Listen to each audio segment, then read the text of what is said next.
एक पोस्ट में लिखा है कि बीजेपी जहर है। कांग्रेस के इस पोस्ट को जरा आपके सामने लाना चाहता हूं। देखिए, बीजेपी जहर है लिखते हुए उससे पहले कांग्रेस लिखती है पानी जहरीला, हवा जहरीली, दवा जहरीली, विचार जहरीले, क्योंकि बीजेपी जहर है। दरअसल इंदौर के बाद अब मोदी और अमित शाह के अपने राज्य गुजरात के गांधीनगर में दूषित पानी से 150 यानी 150 लोगों के बीमार होने की खबर आई है। यह कोई मामूली बात नहीं है दोस्तों कि आम लोग इस तरह साफ हवा पानी के बिना बीमार हों और अकाल मौत मरें। प्राकृतिक संसाधनों को लूटना और उजाड़ना ही काफी नहीं था कि अब बीजेपी के राज में आम आदमी जिंदा रहने के लिए साफ हवा पानी को भी खरीदने पर मजबूर हो जाए और बीमार पड़े तो सरकारी अस्पतालों की बदहाली उसे मौत के करीब धकेल दे। अच्छा इलाज चाहिए तो प्राइवेट अस्पतालों के चक्कर लगाने पर ही इंसान को मजबूर होना पड़ता है, यह भी हमने देखा है। जबकि सरकार की यह पहली जिम्मेदारी है कि वो जनता के लिए भोजन, पानी, आवास, शिक्षा और इलाज की सस्ती सुविधाएं उपलब्ध कराए। कायदे से तो यह सब मुफ्त ही होना चाहिए, लेकिन सरकार अगर सरकारी खजाने को खाली होने का रोना रोते हुए जनता पर टैक्स थोपे और उससे खर्च निकलवाए तो फिर सरकार में बैठे लोगों को खुद को इन्हीं सरकारी स्कूलों और अस्पतालों में जाने नरेंद्र मोदी, अमित शाह, भूपेंद्र पटेल और मोहन यादव पिए तो पता चले कि आम लोगों की जिंदगी कैसी होती है। लेकिन मोदी को इन सब से कोई मतलब नहीं है। उनके सत्ता के लालच में आम आदमी की जिंदगी में जहर घुल चुका है। कांग्रेस ने एक पोस्ट में बीजेपी के जहरीले मॉडल के बारे में बताया है। उस पोस्ट में कांग्रेस ने क्या कुछ लिखा है आपके सामने ला रहा हूं। कांग्रेस ये लंबा चौड़ा लेकिन बीजेपी का जहरीला मॉडल।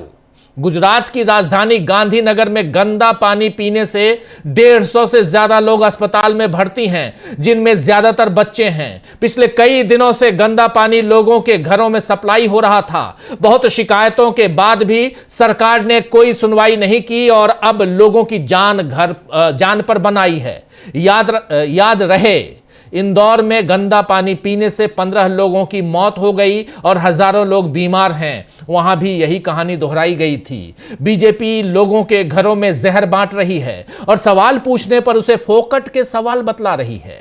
मध्य प्रदेश में पिछले 20 साल से और गुजरात में पिछले 30 साल से बीजेपी की सरकार है, जहां ये पीने का साफ पानी तक मुहैया नहीं करवा पा रहे हैं। सवाल है, क्या यह जहरीला पानी बीजेपी के नेता, मंत्री और खुद नरेंद्र मोदी पी पाएंगे? बड़ा सवाल है। दोस्तों, आप में से बहुतों ने अमिताभ बच्चन की फिल्म मैं आजाद हूं देखी होगी। ये याद कीजिए, 1989 में यह फिल्म आई थी, 1989 में, जिसमें हीरो नेता से कहता है कि 30 साल में आप लोगों को एक गिलास साफ पानी भी नहीं दे सके। यह डायलॉग है कि 30 साल में आप लोगों को यानी यहां की जनता को एक गिलास साफ पानी भी नहीं दे सके। खैर, उस दौर में ऐसी फिल्में बनाने की आजादी थी जिसमें सत्ता पर सवाल उठाए जा सकते थे, जिसमें सत्ता से सवाल पूछे जाते थे, सीधे सवाल। लेकिन आज की तारीख में गंदे पानी पर मध्य प्रदेश फाइल्स या गुजरात फाइल्स तो विवेक अग्निहोत्री नहीं बनाएंगे और न ही नरेंद्र मोदी उनका प्रचार चुनावी राज्यों में करेंगे। विवेक अग्निहोत्री का नाम आपने सुना होगा। फाइल्स खेलते हैं, फिल्में वैसे ही बनाते हैं जिससे नरेंद्र मोदी, और वो फिल्में बनाते हैं जहां चुनाव होता है, जैसे बंगाल फाइल्स अभी कुछ दिन पहले बनाया। ऐसे ही जहां चुनाव होने वाले होते हैं वहां के नाम से एक फिल्म बना के ले आते हैं, कश्मीर फाइल्स। बल्कि मोदी तो चुनावी राज्यों में जाकर बताते हैं कि कौन सी योजनाएं शुरू करने वाले हैं और जैसे ही चुनाव जीता तो वो उस बारे में भी भूल जाते हैं। पहले आप याद कीजिए, जब बिहार गए थे ढेर सारी योजनाओं की बात कर रहे थे। अब ढेर सारी योजनाओं की बात हो रही है पश्चिम बंगाल के लिए, असम के लिए। बुलेट ट्रेन की बात चलती है तो वंदे भारत ट्रेन की बात चलती है। मोदी की इस जुमलेबाजी पर कांग्रेस ने एक पोस्ट किया है। इस पोस्ट को देखिए। कांग्रेस इस पोस्ट में, इस वीडियो में कांग्रेस क्या कुछ जुमलेबाज लिखकर ये साफ साफ इस वीडियो को, जरा वीडियो सामने लेके आइए। मोदी और बीजेपी को सिर्फ चुनाव जीतने से मतलब है, इसके लिए वो जनता से झूठे वादे करती है। बिहार चुनाव से पहले बीजेपी ने बिहार के लोगों को जुमला दिया था कि देश की पहली वंदे भारत स्लीपर ट्रेन पटना से दिल्ली के बीच चलेगी। अब जैसे ही वहां सरकार बनी, वो अपनी बात से पलट गई। अब अगले इलेक्शन को देखते हुए पहली वंदे भारत स्लीपर ट्रेन असम के गुवाहाटी से बंगाल की राजधानी कोलकाता तक चलेगी। दोनों राज्यों में इसी साल चुनाव होने हैं। साफ है, मोदी के हर वादे का मतलब सिर्फ एक जुमला है, वो जनता को केवल ठगना जानते हैं। साफ साफ सीधा प्रहार कांग्रेस का नरेंद्र मोदी पर इस वीडियो के जरिए। तो अब मोदी के मुताबिक असम को वंदे भारत स्लीपर ट्रेन का तोहफा मिलने वाला है। हालांकि इस बार बीजेपी के लिए असम मुश्किल राज्य साबित होने वाला है। हिमंता बिस्वा शर्मा वहां के मुख्यमंत्री हैं और हिमंता बिस्वा शर्मा से लोगों की नाराजगी दिख रही है और कांग्रेस ने अपनी तैयारियां काफी मजबूत की हैं। अब प्रियंका गांधी को भी असम में अहम जिम्मेदारी दी गई है। प्रियंका गांधी असम स्क्रीनिंग कमेटी की चीफ हो गई हैं, यानी अध्यक्ष बनाया गया है प्रियंका गांधी को। प्रियंका गांधी सहित 5 राज्यों में कांग्रेस पार्टी ने अपने स्क्रीनिंग कमेटी के चीफ को नियुक्त कर दिया है और जिसमें टीएस सिंहदेव को उधर तमिलनाडु और पुदुचेरी की जिम्मेदारी दी गई है। वीके हरिप्रसाद को जिम्मेदारी दी गई है पश्चिम बंगाल की और ऐसे ही केरल की जिम्मेदारी भी दी गई। मुझे अभी ध्यान नहीं आ रहा है, ध्यान आते ही वो भी बताऊंगा। लेकिन अभी अमित शाह और मोदी तो असम का चक्कर लगा आए हैं।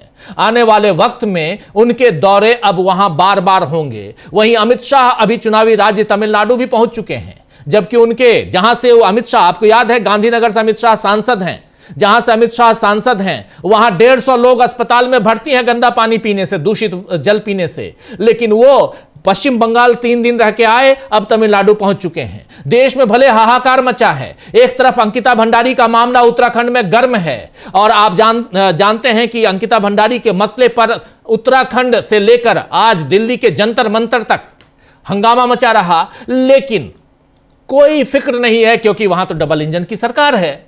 मध्य प्रदेश, गुजरात का हाल हम देख ही रहे हैं। बाकी राज्यों में भी कहीं कानून व्यवस्था, कहीं आदिवासी दलित उत्पीड़न, कहीं उग्रवाद जैसी समस्याएं हैं, लेकिन गृह मंत्री और प्रधानमंत्री को चुनावी राज्यों के दौरों से ही फुर्सत नहीं है। और इन सब के बीच वेनेजुएला का जिक्र यहां जरूरी है। वेनेजुएला आप जानते हैं जिस पर एक कल 2 और 3 तारीख की दरमियानी रात अमेरिका ने हमला बोला, जिसको अमेरिका सर्जिकल स्ट्राइक कह रहा है। वेनेजुएला के पदासीन जो वहाँ के राष्ट्रपति थे और उनकी पत्नी, दोनों को गिरफ्तार कर 40 लोगों की हत्या वहाँ हुई है, मौत हुई है, गिरफ्तार कर ले आए अमेरिका और सख्त कानूनी कार्रवाई की चेतावनी दी जा रही है। इस मसले पर पूरी दुनिया में अभी हाहाकार मचा हुआ है। भारत से उम्मीद थी कि भारत इस पर कुछ कहेगा। आज भारत की प्रतिक्रिया आई है। भारत के विदेश मंत्रालय की तरफ से एक प्रेस रिलीज जारी की गई है जिसमें हालात पर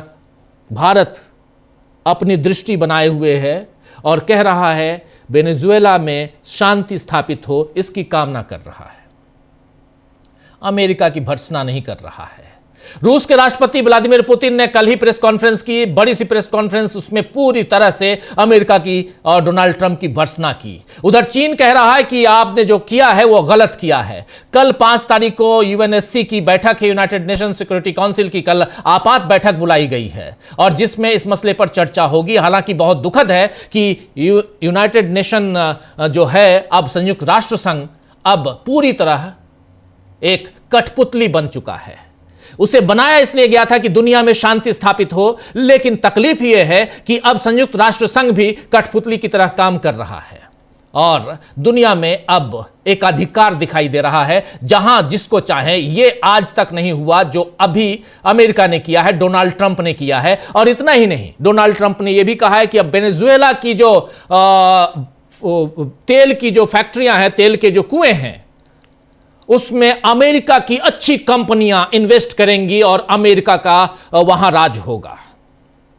यानी अमेरिका जिसको चाहे वहां के राष्ट्रपति को, वहां के राष्ट्राध्यक्ष को, वहां के प्रधानमंत्री को उठाकर ले जाए। जो कमजोर देश हैं वो अब उनके लिए ये डरावनी तस्वीर है, कह सकते हैं। क्या दुनिया में यही होने जा रहा है? लेकिन इस बीच प्रधानमंत्री नरेंद्र मोदी की चुप्पी बहुत सारे मसलों पे, चाहे चर्च में जो घटना घटी, चर्च का मामला हो, चाहे यहां 2 संप्रदायों के बीच का मामला हो, एंजल चकमा का मामला हो, चाहे दूषित पानी का मामला हो, छोटी छोटी घटनाएं हिंदुस्तान के अंदर की हैं। इन घटनाओं पर जो प्रधानमंत्री ना बोलता हो, वो वेनेजुएला के मामले पर क्या बोलेगा? आप सोच सकते हैं, अंदाजा लगा सकते हैं। तो आइए दोस्तों, आज चर्चा करेंगे कि कैसे बीजेपी पर जहर फैलाने का जहरीला मॉडल देश में लागू करने का आरोप मोदी और शाह के लिए नुकसानदायक हो सकता है, और इन सबके बीच कांग्रेस किस ढंग से मास्टर स्ट्रोक चल रही है, इस पर भी चर्चा करेंगे, दुनिया की बातें भी करेंगे। सारी चर्चा इस न्यूज पॉइंट में आप सबका स्वागत करता हूं। आइए जरा स्वागत करें हमारे तमाम पैनलिस्ट साथियों का। देखिए, इस वक्त 4 वरिष्ठ साथी हमारे साथ जुड़े हुए हैं। हमारे साथ प्रफुल्ल कोलखियान जी हैं, प्रेम कुमार जी हैं, प्रशांत टंडन जी हैं और जयशंकर गुप्त जी हैं। आप चारों का स्वागत है, इस्तकबाल है। स्वागत इस्तकबाल अब तमाम दोस्त साथी शुभचिंतक आप सबका जो अब तक जुड़ चुके हैं उनका भी, जो जुड़ने वाले हैं उनका भी। सीधे सबसे पहले आना चाहता हूं प्रेम कुमार जी आपके पास। प्रेम कुमार जी, एक तस्वीर सबके सामने रख चुका हूं, देश और दुनिया में क्या चल रहा है। देश से बात करते हैं, नरेंद्र मोदी और अमित शाह और बीजेपी का जहरीला मॉडल, क्या कहेंगे? ये कांग्रेस कह रही है, मैं नहीं कह रहा।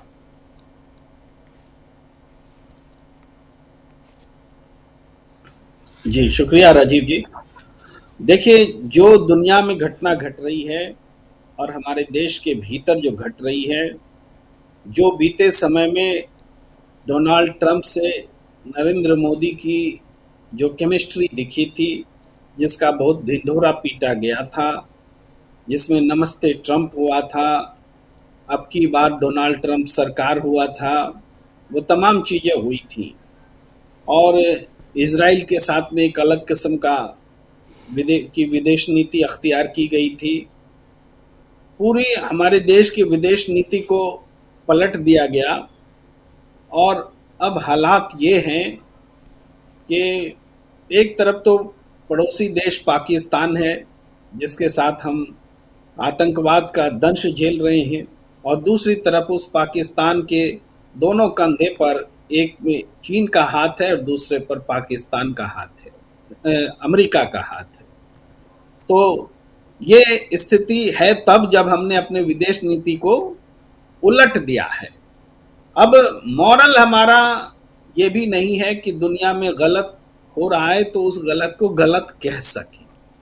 हम इस अपनी विदेश नीति को उस स्थान पर ले आए हैं जिनको फांसीवादी दर्शन अच्छा लगता था, जिनको इजराइल पसंद आता है, जिनको डोमिनेंस ऑफ इंडस्ट्रियलिस्ट पसंद आता है, जो साम्राज्यवादी नीतियों को जायज ठहराते हैं, उपनिवेशवादी नीतियों को जायज ठहराते हैं, तो उनकी नीतियां कहीं ना कहीं डोमेस्टिक पॉलिसी में भी नजर आती हैं। जो असहिष्णुता डोनाल्ड ट्रंप वेनेजुएला के लिए दिखा रहा है, अमेरिका वेनेजुएला के लिए दिखा रहा है, वो असहिष्णुता अमेरिका में भी डोनाल्ड ट्रंप के लोगों ने तब दिखलाया था जब चुनाव में हार के बाद राष्ट्रपति भवन पर घुस गए थे। वो दिखाया था। वो अनडेमोक्रेटिक फोर्सेस हैं, आज ताकतवर जरूर बने, लेकिन अमेरिका में फिर भी उनके खिलाफ बोलने वालों की संख्या बहुत बड़ी है। पूरा ऑपोजिशन, सदन के नेता, अमेरिका के सदन के नेता, सब लोग बयान जारी कर करके डोनाल्ड ट्रंप की आलोचना कर रहे हैं कि ये गलत है। भाई, वेनेजुएला का शासक हमारी नजर में हो सकता है आतताई हो, क्रूर हो, लेकिन उसको किडनैप करके उठा करके नहीं लाया जा सकता है। ये आवाज अमेरिका में भी उठ रही है, लेकिन ये आवाज भारत में नहीं उठ रही है। ताज्जुब की बात है जी। कि भारत में ये आवाज नहीं उठ रही है कि वेनेजुएला के शासक के साथ ऐसा क्यों किया गया। हम असदुद्दीन ओवैसी जी के बयान जो भी बहुत चर्चा में है उसका जिक्र करना चाहते हैं।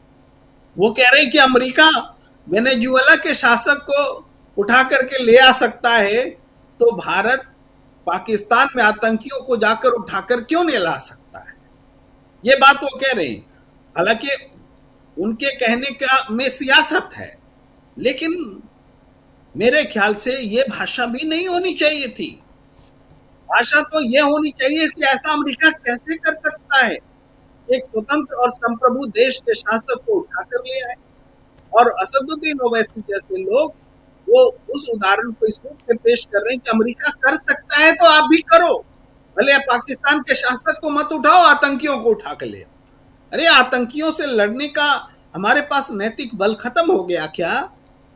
हम आतंकियों के खिलाफ पाकिस्तान के को जो शह दे रहा है उसको लेकर के क्या इंटरनेशनली सहमति बनाने की का मादक हो बैठे? पहले तो हम इस ओर आगे बढ़ रहे थे। कभी एक समय था जब पाकिस्तान को आतंकी देश मानने में लोगों को दिक्कत हो रही थी, लेकिन मनमोहन सिंह के दौर में हमने देखा कि उन्होंने जब डोजियर पर डोजियर सौंपे तो अमेरिका भी आतंकियों को प्रत्यर्पित करने के लिए बाध्य हो गया।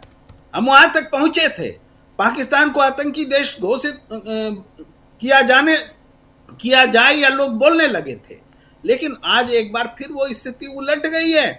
अब आतंकवाद के खिलाफ बोलने की हमारी शक्ति कम हो गई है।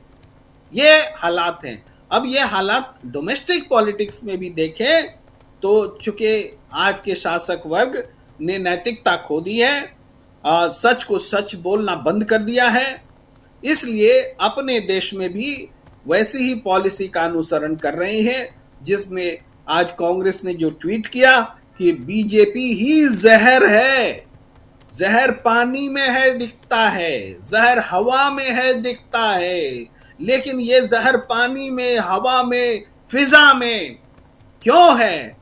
इसलिए कि शासन करने वाली पार्टी बीजेपी ही जहर है।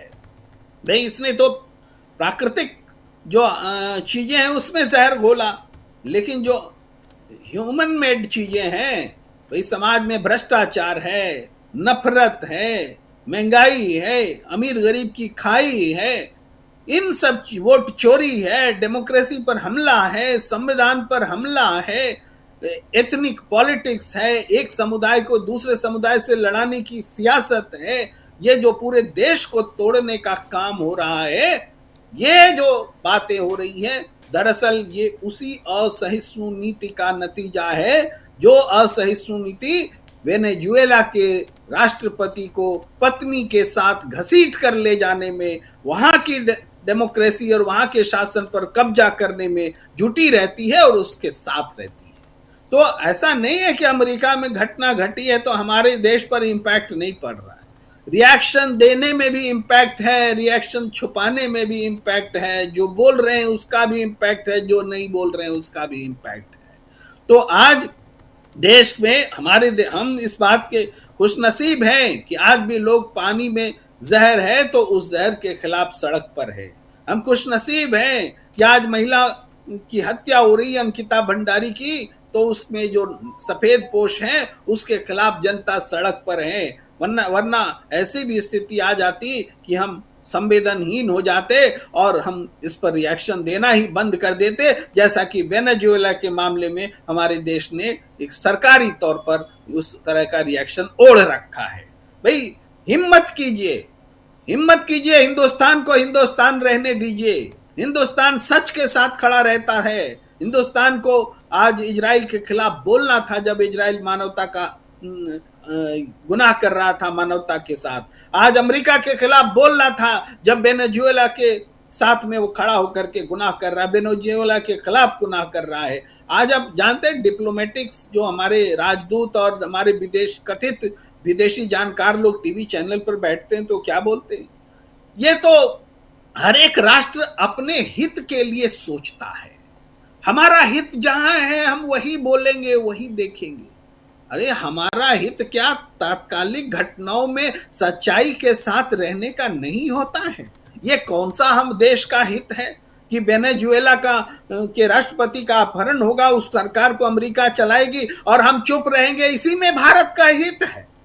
जब अगर इसी में भारत का हित है तो फिर तालिबान की सरकार जब बहाल होती है तो उसमें भी भारत का हित खोजिए।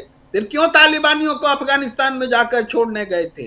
फिर क्यों आतंकवाद बोलते रहते हैं और आतंक का पीड़ित अपने आप को बताते रहते हैं? एक लाइन पर चलना होगा, सही क्या है और गलत क्या है। देश का हित सच्चाई से इतर नहीं हो सकता। और बहुत सही पीछे बीते दिनों बहस हुई थी, मोहन भागवत जो है वो शक्ति के साथ हैं, राहुल गांधी जो है सत्य के साथ हैं। जो सच्चाई के साथ होगा वही देश के साथ होगा, शक्ति के साथ होगा वो अमेरिका के साथ खड़ा होगा, डोनाल्ड ट्रंप के साथ खड़ा होगा, और जो सच्चाई के साथ खड़ा होगा वो वेनेजुएला के साथ खड़ा होगा। यही डोमेस्टिक पॉलिटिक्स में भी रास्ता अख्तियार करना होगा, यही इंटरनेशनल पॉलिटिक्स में भी रास्ता अख्तियार करना होगा। इसके अलावा कोई विकल्प ही नहीं है, कोई रास्ता ही नहीं है। जी बिल्कुल बिल्कुल, आप सही कह रहे हैं कि इसके अलावा कोई विकल्प नहीं है। आप जैसे देश में है वैसे ही विदेश की नीति को भी आपने बना रखा है। विदेश नीति में तमाम अलग अलग देशों, जापान से लेकर रशिया तक और इधर चाइना तक, सबने इसकी भर्त्सना की है। लैटिन अमेरिकी देशों ने भी अब भर्त्सना की है। जिसकी ताकत कितनी है कितनी नहीं ये मायने नहीं रखता, मायने ये रखता है कि एथिकल राजनीति आप कर रहे हैं कि नहीं कर रहे हैं। जहां पर एथिक्स की बात होती है वहां भारत क्यों पिछड़ता हुआ नजर आ रहा है। और अगर यहां आप विदेश नीतियों में पिछड़ते हुए नजर आएंगे तो कहीं ना कहीं आप देश की नीतियों में भी पिछड़ते नजर आएंगे। आपको सीधा सीधा चुनाव चाहिए, रिजल्ट चाहिए। पुदुचेरी पहुंचे नरेंद्र मोदी के साथी यानी देश के गृह मंत्री अमित शाह, और तमिलनाडु, और वहां कह रहे हैं तमिलनाडु में अप्रैल में हमारी सरकार बनने जा रही है। देख लीजिए, अभी से उन्होंने अप्रैल का महीना बता भी दिया कि अप्रैल में हमारी सरकार बनने जा रही है। सरकार की चिंता बहुत ज्यादा है, लेकिन आपके ही गृह राज्य में, आपके गृह राज्य की राजधानी गांधीनगर में दूषित पानी पीने से, और इसको पिछले सप्ताह भर से छिपा के रखा गया, मीडिया पर पहरेदारी कर दी गई कि यह खबर लीक ना हो, फिर भी खबर लीक हो गई। और अब अभी भी चिंता इसकी नहीं है, आपको चिंता है वहां चुनाव कैसे जीता जाए। प्रशांत टंडन जी, यहां से लेकर विदेश तक आपकी इस पर प्रतिक्रिया।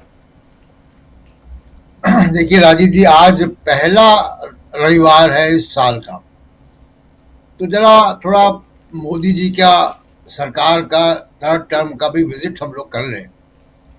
सबसे बड़ा सवाल विश्व गुरु का, वहां से शुरू करते हैं कि बड़ा एक हवा भरी गई कि साहब विश्व गुरु हैं, इनकी मर्जी के बगैर पत्ता भी नहीं हिलता दुनिया में, ये युद्ध रुकवाने वाले पापा हैं।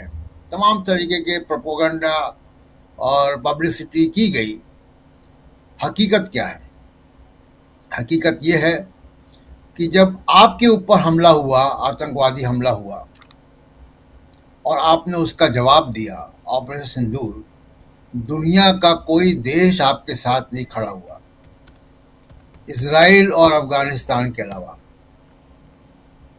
आपके जो डेलीगेशंस गए, एमपीज के, पहली बार ऐसा डेलीगेशंस भेजे गए मोदी जी के द्वारा, उनसे भी कोई मीनिंगफुल लोग नहीं मिले, ना कोई सीधा कमिटमेंट दिया। तो उसके बाद 60 बार अमेरिकन प्रेसिडेंट डोनाल्ड ट्रंप कह चुके हैं कि सीज फायर उन्होंने करवाया। कहाँ के विश्व गुरु? उसके बाद आप देखिए कि 50% का टैरिफ लगाया, पाकिस्तान के ऊपर 19% का टैरिफ है राजीव जी। तो और 50 देशों पे का टैरिफ भारत से कम है। तो कहाँ से माय डियर फ्रेंड हमारी डोमेस्टिक इंडस्ट्री बैठ रही है? रेडीमेड गारमेंट्स की, ऑटोमोबाइल पार्ट्स की, डायमंड की, फैब्रिक की, तमाम इंडस्ट्री पे सीधा सीधा असर हुआ। तो विदेश नीति का हाल ये है। उसके बाद आप देखिए कि पुतिन यहाँ आए थे, और पुतिन साहब से कोई ऐसी एग्रीमेंट नहीं हुआ एनर्जी सेक्टर में, ऑयल सेक्टर में। वेनेजुएला से तेल हम ले रहे थे जून तक, और रिलायंस भी ले रहा था जून 25 तक। सब बंद करना पड़ गया क्योंकि अमेरिकन प्रेशर था। ओएनजीसी, अभी प्रेम कुमार जी भारत के इंटरेस्ट की बात कर रहे थे। ओएनजीसी के इन्वेस्टमेंट हैं राजीव जी 2 प्रोजेक्ट में वेनेजुएला में। हमारा $500 मिलियन वहां पे डिविडेंड का बकाया है, तो इंटरेस्ट तो है हमारा, हमारे लोग हैं वहां पे, लेकिन हमारा इन्वेस्टमेंट है ओएनजीसी का, ओएनजीसी विदेश का 2 प्रोजेक्ट में वहां पे ऑयल के, तो इंटरेस्ट भी है हमारा। उसके बाद भी आप तो एक जो विश्व गुरु का एक नारा दिया गया वो खोखला साबित हुआ। 2025 में जितनी मल्टीलैटरल समिट हुई हैं, एक में भी मोदी जी गए नहीं क्योंकि ट्रंप से सामना करना पड़ता। अब मुश्किल ये है कि ट्रंप ने जो वेनेजुएला में किया है, वो जितनी भी उसकी भर्त्सना की जाए, आलोचना की जाए, कम है। कि किसी देश की सॉवरेनिटी पे आप इस तरीके से हमला कैसे करेंगे कि उसके राष्ट्रपति को भी उठा के ले जाएंगे। अब ये बताइए कि ट्रंप ने जिन देशों के ऊपर 50% का टैरिफ लगा दिया, हमारे भारत के अलावा, भारत भी और तमाम और देशों के ऊपर, तो हम कैसे नेगोशिएट करें अमेरिका से? ट्रंप से नेगोशिएट कैसे करेंगे? वो तो ले जाते हैं उठा के, कोई बोलने को भी तैयार नहीं। ना यूनाइटेड नेशंस अभी आप चर्चा कर रहे थे, ना कोई वर्ल्ड पावर। चीन वेनेजुएला के साथ खड़ा हुआ, चीन ने धोखा दे दिया उसको, चीन ने कुछ किया नहीं। तो डोमेस्टिक इंटरनेशनल फ्रंट पे विश्व गुरु का इमेज बिल्कुल एकदम, जिसको चुनाव में भुनाते थे पोस्टर लगा के, वो अब इस काबिल नहीं बचे। सवाल खड़े होंगे। डोमेस्टिक फ्रंट में आप देखिए कि बेरोजगारी है, उसके बाद आप मिसमैनेजमेंट है। सबसे बड़ी चीज है कि मिसमैनेजमेंट है। जो सिस्टम चला आ रहा था कांग्रेस के जमाने की सरकारों का, वो अब वो डगमगा रहा है। तो आप एक म्यूनिसिपैलिटी भी संभाल नहीं पा रहे हैं इंदौर की, जो कि पानी सप्लाई करती है, जिसको स्वच्छ भारत का, स्वच्छतम शहर का आपने नवाजा हुआ था 7 से 8 साल से। तो उसके अलावा आप देखिए कि लॉ एंड ऑर्डर की स्थिति, ईसाइयों पे हमले हो रहे हैं, मुसलमानों पे हमले हो रहे हैं, नॉर्थ ईस्ट के लोगों पे हमले हो रहे हैं, नस्लवादी हमले हो रहे हैं। भारत में ऐसा कभी नहीं होता था। रेप हो रहे हैं और पॉलिटिशियंस उसमें इन्वॉल्व हैं। आपके कोर्ट जो है वो रेप एक्यूज को छोड़ देते हैं, उसकी सजा को सस्पेंड कर देते हैं। तो तमाम सारे मामलों पे आप देखिए, डोमेस्टिक फ्रंट पे, आर्थिक फ्रंट पे, बेरोजगारी पे, प्राइवेट इन्वेस्टमेंट हो नहीं रहे हैं। सब जगह पे कंप्लीट फेलियर है। सिर्फ एक जगह सक्सेसफुल है कि 2025-2024 के लोकसभा चुनाव में 240 रहने के बाद एक झारखंड को छोड़ के सब चुनाव जीते। कैसे जीते वो भी विवाद का विषय है, लेकिन चुनाव जीते। वही एक जो पॉजिटिव बात है बीजेपी के पक्ष में जाती, वो ये है कि चुनाव जीते। इसलिए मोदी जी दर दर भटक, जम्मू कश्मीर भी है उसमें, जम्मू कश्मीर भी है, हाँ, जम्मू कश्मीर भी। लेकिन इसलिए मोदी जी दर दर भटक रहे हैं, कभी आसाम, कभी बंगाल, कभी पुडुचेरी, कभी केरला का भी प्लान बनाएंगे। अमित शाह जा रहे हैं केरला। एक भी चुनाव, अब ये चुनाव 2026 के चुनाव है, वो सब हिंदी पट्टी के बाहर के चुनाव है। अब हिंदी पट्टी के बाहर के चुनाव में, और सरकारें वहां अधिकांश जगह सरकारें भी इनकी नहीं है। रिकॉर्ड बताता है कि चुनाव वहीं जीत पाते जहां सरकारें होती हैं। तो इसलिए दर दर भटक रहे हैं कि एक भी चुनाव हारे 2026 में। पहला चुनाव वेस्ट बंगाल का होगा, सबसे बड़ी अग्नि परीक्षा है। एक भी चुनाव हारे तो इनको भयंकर दबाव, इनके ऊपर आंतरिक दबाव है। हम अभी इस पे चर्चा कभी अलग से कर लेंगे कि योगी जी की चुनौती क्या आ रही है, बीजेपी के अंदर क्या हो रहा है, वो भी एक अलग सिनेरियो है। लेकिन भयंकर रूप से मोदी जी के ऊपर दबाव बनेगा। जो कांग्रेस आज कह रही है कि मनरेगा को वापस करना पड़ेगा, एक भी चुनाव हारेंगे इनको बहुत कुछ वापस करना पड़ेगा, बहुत कुछ। और फिर वो 75 साल वाला जो मामला अटका हुआ है वो भी सामने आएगा। जो सवाल अमित शाह से कलकत्ता में एक पत्रकार ने पूछ लिया था, वो सब सवाल आएंगे। वो सब सवाल दबे हुए हैं क्योंकि चुनाव जीतकर आपने एक नैरेटिव जो है बिल्ड किया हुआ है। और एक उसमें आखिरी पॉइंट राजीव जी, कि मीडिया, अब मीडिया की स्थिति थोड़ा फर्क है। अब फर्क ये है कि मीडिया के कुछ मीडिया मालिकों को ये लग रहा है कि जैसे आपका डीबी लाइव है, तमाम सारे जो इंडिपेंडेंट मीडिया हाउसेस हैं, इनके व्यूअरशिप में भी आए वो। इसलिए थोड़ा सा सामने आया, जिसको राहुल गांधी ने उजागर किया था, आप याद कीजिए कि और उसके बाद फिर हरियाणा का चुनाव, उसके बाद महाराष्ट्र का चुनाव। इन चुनाव में चुनाव दर चुनाव, क्योंकि नरेंद्र मोदी के सामने एक चुनौती थी कि अगर इसके बाद और चुनाव हारते गए, क्योंकि हरियाणा का चुनाव श्योर शॉट हारने वाले थे, महाराष्ट्र का चुनाव श्योर शॉट हारने वाले थे, तो ये लग रहा था, फिर जम्मू कश्मीर और झारखंड का चुनाव तो हार चुके, ये लग रहा था कि हार का सिलसिला अगर इसी ढंग से जारी रहा तो फिर परिस्थितियां बहुत खराब हो जाएंगी। इसीलिए यहां वोट चोरी एक बहुत बड़ा इनके लिए टूल बन के सामने आया, ये लगता है ऐसा। और जो विश्लेषक हैं वो ये कहते हैं। एक दूसरी बात जो आपकी बात में जोड़ रहा हूं, दूसरी बात बहुत महत्वपूर्ण, जिसके बाद सीधे जयशंकर जी आपके पास आऊंगा, फिर प्रफुल्ल जी आपके पास आता हूं और पश्चिम बंगाल का जिक्र भी आपसे करना चाहता हूं। दूसरी महत्वपूर्ण बात, मीडिया के लोगों और खासकर जितने भी मीडिया हैं जिनको आपने गोदी मीडिया बना लिया, पहले आपने गोदी मीडिया बनाया, उसके बाद उनके दाना पानी जो था उस पर आपने लगाम लगाना शुरू किया। अब वो दाना पानी नहीं मिलेगा, यानी विज्ञापन नहीं मिलेंगे, पैसे नहीं मिलेंगे, तो फिर होगा क्या? कुछ लोगों को आप आगे बढ़ा रहे हैं, जिसमें एक को आपने 15 करोड़ में सरकारी चैनल में भेज दिया, एक को आपने भेज दिया कि चलो जी पुतिन का इंटरव्यू ले आओ, एक को आपने कह दिया चलो जी अदानी साहब इस चैनल को खरीद लो, एक को अदानी साहब ने खरीद लिया। और इसके बाद अगर 2 3 4 लोग रहेंगे तो बाकी क्या करेंगे? झुंझुना बजाएंगे या वो घंटा लेके घूमेंगे? वो फिर उनको तो अपना अस्तित्व चाहिए, सिंपल। और झुंझुना घंटा का इस्तेमाल इसलिए कर रहा हूं क्योंकि आजकल इस सरकार में ऐसे शब्दों का, इस राज्य में ऐसे शब्दों का इस्तेमाल होने लगा, बहुत तकलीफ के साथ कह रहा हूं। तो फिर चूंकि मीडिया के हम भी हैं, तो क्या करेंगे मीडिया वाले? फिर तो रिवॉल्ट, यहीं से तो विद्रोह की शुरुआत होती है प्रशांत जी। हम लोग पूरी दुनिया में देखते हैं विद्रोह की शुरुआत यहीं से होती है, जब आपको दबाने की कोशिश होती है, जब आपका दाना पानी खत्म करने रोकने की कोशिश होती है, तो फिर सामने वाला घंटा नहीं बजाएगा, सामने वाला कटोरा लेके नहीं जाएगा, उसके हाथ में अगर कोई मजबूत हथियार है तो आपके ऊपर प्रहार करेगा, वार करेगा। वही मीडिया के हाथ में है, चाहे जुबान हो, चाहे कागज हो, चाहे कलम हो। कर रहा है, करना शुरू कर दिया। लेकिन असदुद्दीन ओवैसी ने अभी एक ट्वीट किया है।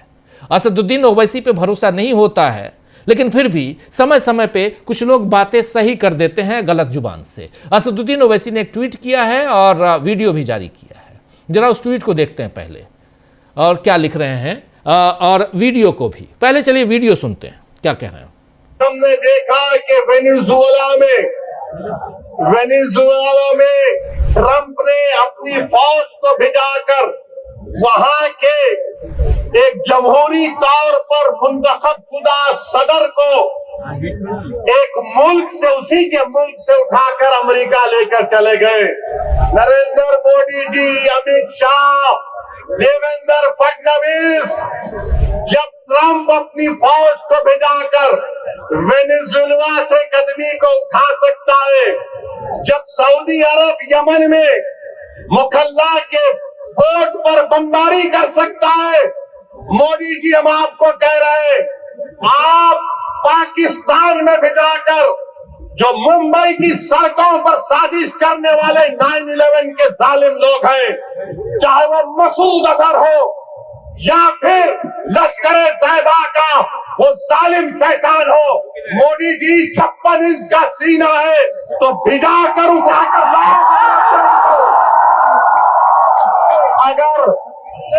अगर ट्रम्प कर सकता है तो क्या आप कम है? जब ट्रम्प कर सकता है तो आपको भी करना पड़ेगा, क्योंकि मोदी ने कहा था अब की बार ट्रम्प सरकार। फुला दिए, गुब्बारा बना दिए।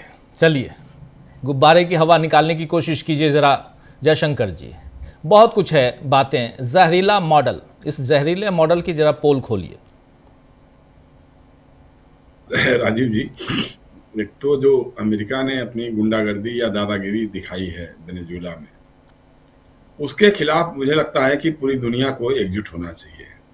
अब पूरी दुनिया में कौन कौन एकजुट होगा, कौन नहीं होगा, ये तो मालूम नहीं है, क्योंकि आज वेनेजुएला के साथ हुआ है, कल किसी और देश के साथ होगा जहां संसाधन दिखाई नहीं। चूंकि अमेरिका की अर्थव्यवस्था बहुत खस्ता हाल हो चुकी है, ये तो सबको मालूम है।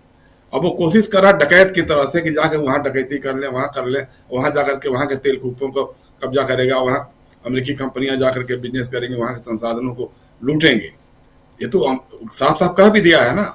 लेकिन ये जो असदुद्दीन ओवैसी कह रहे हैं ये बहुत गलत बात है। मतलब आप, हमारे मित्रों ने भी कहा है कि आप पाकिस्तान में आतंकवादियों को उठा कर ले आइए, यह कह करके आप वेनेजुला में ट्रंप की हिमाकत को कहिए या उसकी जो खुराफात है, जो बदमाशी है, गुंडागर्दी है, उसको आप सपोर्ट कर रहे हैं। हम कतई नहीं इसके हामी हैं, हम इसके कायल कतई नहीं हो सकते हैं।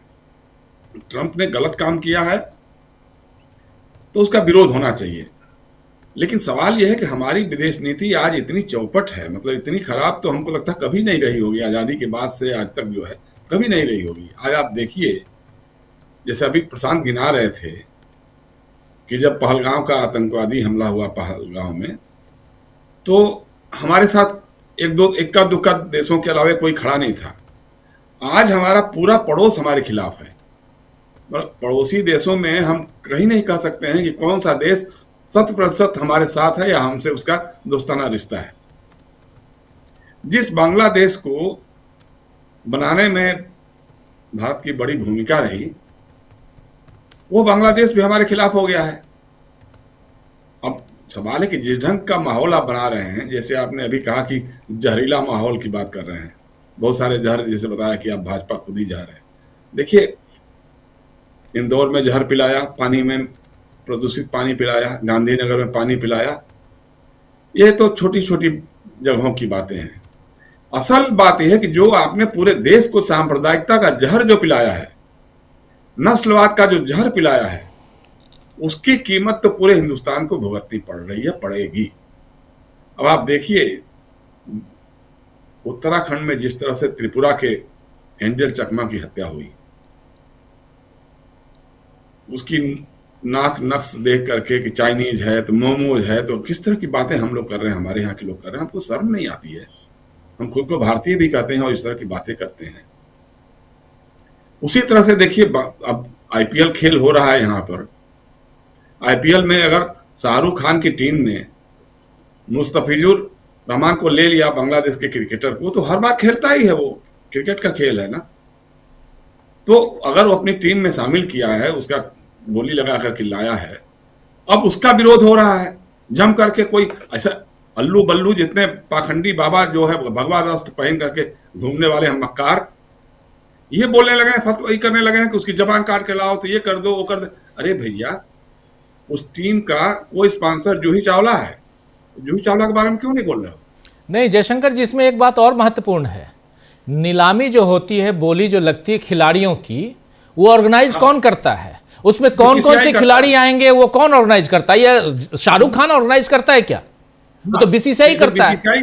बीसीसीआई करता है। जय शाह को पकड़ो ना भाई, वही तो। जय शाह को पकड़ो, आईसीसीआई का चेयरमैन है, आईसीआईसी का चेयरमैन है, उसको पकड़ो तो वो नहीं करेंगे आप। लेकिन ये माहौल बनाने की कोशिश हो रही है कि साहब गजब है, मतलब सांप्रदायिक जहर जो फैला दिया है बात बात पे कर। चूंकि उसमें शाहरुख खान का नाम मुसलमान है, उसकी पूरी देशभक्ति, उसके पूरे परिवार की देशभक्ति को आप ये कर रहे हैं, शर्म नहीं आती है? तो ये इस जहर की काट जो है बड़ा मुश्किल कर दिया इन लोगों ने, ऐसा फैला दिया है, क्योंकि यही इनके पास एकमात्र उपचार या औजार जो भी कह सकते हैं आप, राजनीति का औजार बच चुका है, जिसके जरिए चुनाव जीत सके या जीतते आ रहे हैं, जो भी कर रहे हैं।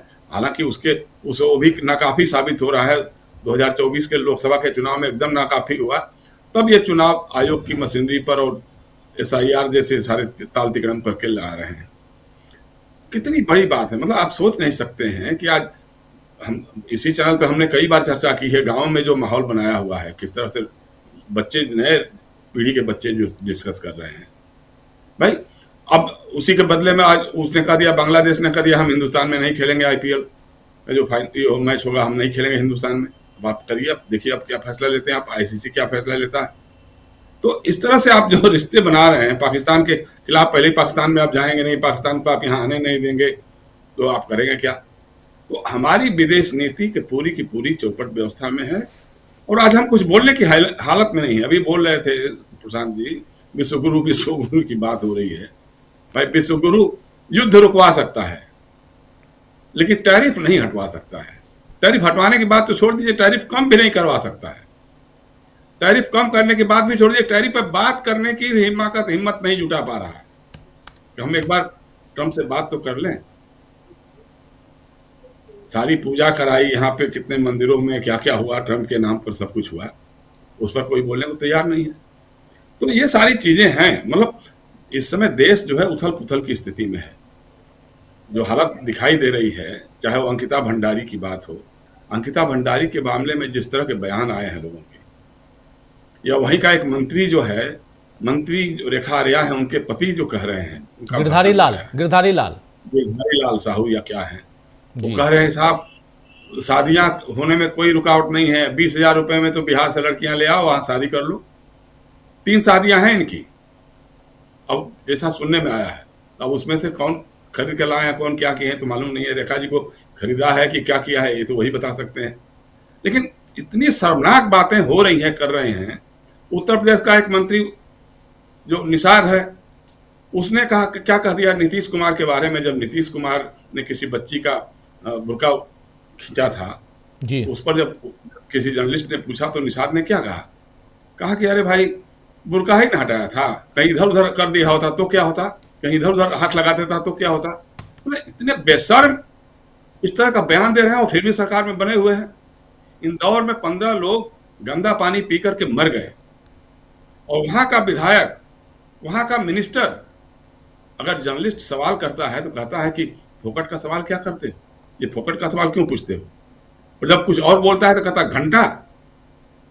फिर भी वो मंत्री बना हुआ है सरकार में। उसी सरकार में एक मंत्री विजय शाह, जब पहलगांव ऑपरेशन सिंदूर जब हो रहा था, उस समय जो हमारी सोफिया कुरैशी थी, उसके बारे में क्या उसने बयान दिया।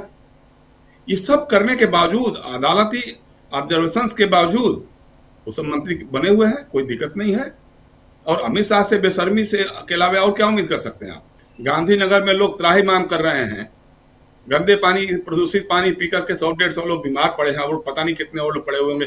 तो मीडिया से जो क्षण की खबर आ रही है वो आप बता रहे हैं जी, 150 लोगों की बात आ रही है, 150 लोगों की बात आ रही है, और पता नहीं कितने लोग होंगे, क्या होगा। लेकिन आप गांधीनगर जाने के बजाय, वहां के एडमिनिस्ट्रेशन को दुरुस्त करने के बजाय, वहां तथ्यों का पता करने के बजाय, जो घायल हुए लोग, बीमार पड़े हुए लोग हैं, उनके लिए राहत की बातें करने के बजाय आप जाके तमिलनाडु में सरकार बनवा रहे हैं। 5 राज्यों में चुनाव है। मैं दावे के साथ कह सकता हूं कि 4 राज्यों में तो इनकी लुटिया डूबने वाली है। एकमात्र रह गया राज्य असम, जहां इनकी अपनी सरकार है, लेकिन वहां भी माहौल बहुत खराब है। हिमंता बिश्व शर्मा के भ्रष्टाचार और निकम्मेपन को लेकर के लोगों में जनाक्रोश भयानक फैला हुआ है। और अभी आपने देखा वहां तो चूंकि गौरव गोगोई बहुत ही लोकप्रिय नेता है, मुझे लगता है कि अभी इस दौर में जो सबसे समझदार युवा नेता के रूप में जो विकसित हुआ है वो गौरव गोगोई है। लोकसभा में भी जो हमने सुना उनको, और वो संगठन के मामले में भी उपनेता विपक्ष हैं, लोकसभा में उपनेता विपक्ष है, और असम में उस आदमी ने पार्टी को खड़ा कर दिया है, और वहां का इंचार्ज अब प्रियंका गांधी को बना दिया है। अब प्रियंका गांधी में लोग इंदिरा गांधी की तस्वीर देखते हैं, इसमें तो कोई दो राय नहीं है। और इंदिरा गांधी असम में काफी लोकप्रिय थी, काफी उनका ये था। तो अगर प्रियंका गांधी वहां जाएंगी और कांग्रेस पूरी ताकत झोंकेगी वहां पर, तो मुझे लगता है कि चुनाव आयोग अपना काम करेगा ही करेगा। उसके बावजूद बहुत अच्छी हालत में बीजेपी वहां पे नहीं दिखाई देगी। बंगाल की हालत देख ही रहे हैं आप, केरला तमिलनाडु सर पटक के मर जाएं, लेकिन ये 2-4-10 MLA से ऊपर की बात कभी सोच भी नहीं सकते हैं, ऐसा संभव ही नहीं है। तो चुनाव तो ये हारने जा रहे हैं, और इसलिए ये मामला तो है, चूंकि अभी इसके पहले जो चुनाव हुए हरियाणा, दिल्ली, महाराष्ट्र, बिहार, अब इन्होंने तो अपना ताल तिकड़म करके चुनाव जीत लिया और एक अश्वमेध यज्ञ का घोड़ा लेकर के दौड़ना शुरू कर दिया। लेकिन मुझे लगता है कि ये घोड़ा बंगाल से लेकर आसाम तक, केरल से लेकर तमिलनाडु और पुडुचेरी में फिसल के गिर सकता है। जी राजीव जी। जी, ये अश्वमेध का घोड़ा है या कौन सा घोड़ा, लेकिन ये इतना जरूर है कि वोटों की चोरी होती रही है और इसके प्रमाण राहुल गांधी ने दिए, और इस पर और मुहर तब लग जाती है जब राहुल गांधी के सवालों का जवाब चुनाव आयोग नहीं देता है। पहले तो कह रहा था, पहले प्रेस कॉन्फ्रेंस में चुनाव आयोग की हलफनामा दीजिए या देश से माफी मांगिए, लेकिन उसके बाद चुनाव आयोग चुप हो गया।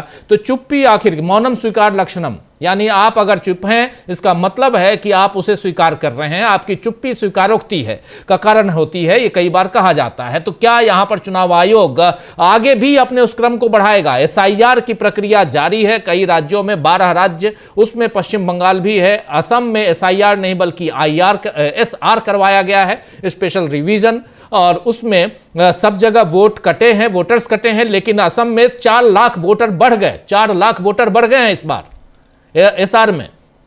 खबर भी आप लोग सुन चुके होंगे। लेकिन इसके अलावा तमिलनाडु है जहां ठीक ठाक संख्या में वोटर्स कट गए, केरल में वोटर्स कट गए, पुदुचेरी में कट गए, और इसके बाद क्या इन राज्यों पर जो कि आज के हालात हैं वैसी हालत में जो दावा कर रहे हैं अमित शाह, इन हालात से इतर जो दावा कर रहे हैं, क्या वो सही साबित होने वाला है? क्या अप्रैल में तमिलनाडु में बीजेपी की सरकार बनने जा रही है? अगर सरकार केरल में, तमिलनाडु में, पुदुचेरी में और असम में और पश्चिम बंगाल में बन जाती है बीजेपी की सरकार, तो 1000% ये तय मानिए कि वहां कुछ गड़बड़ हुआ है, ये तय मानिए, क्योंकि एक लंबी एंटी इनकम्बेंसी है।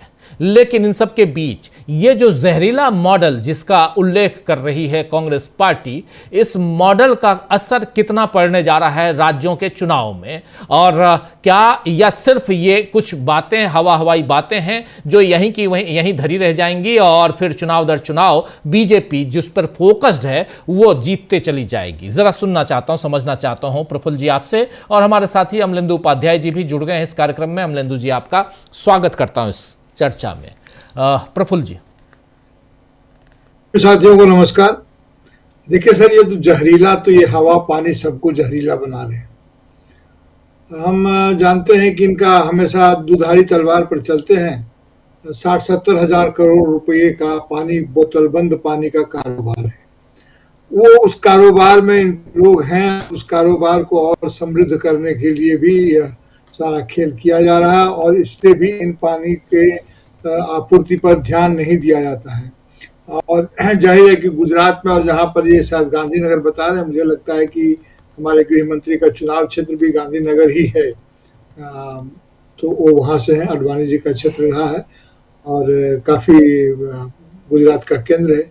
और यहाँ इंदौर जो सबसे सुरक्षित और स्वच्छ शहर माना जाता था, वहां इस तरह की घटना हुई है, बहुत ही दुखद है।